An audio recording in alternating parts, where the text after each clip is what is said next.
Exulten por fin los coros de los ángeles, exulten las jerarquías del cielo, y por la victoria del Rey tan poderoso, que las trompetas anuncien la salvación.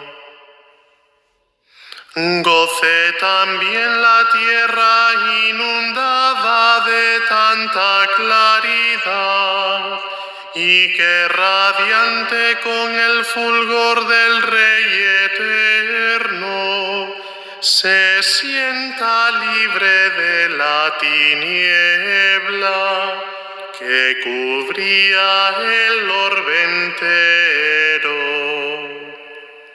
Alégrese también nuestra Madre la Iglesia, revestida de luz tan brillante.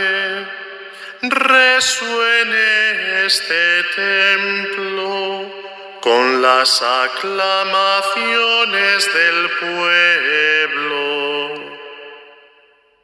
El Señor esté con vosotros. Y con tu espíritu.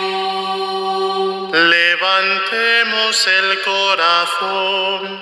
Lo tenemos levantado hacia el Señor. Demos gracias al Señor nuestro Dios. Es justo y necesario.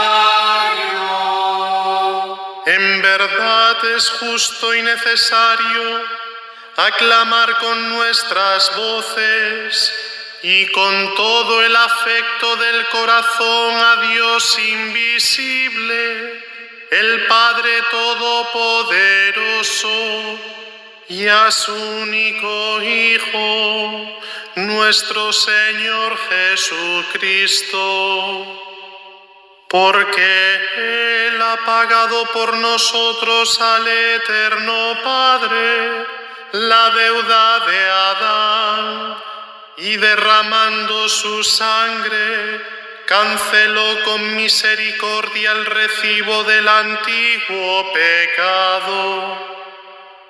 Porque estas son las fiestas de Pascua, en las que se inmola el verdadero Cordero, cuya sangre consagra las puertas de los fieles.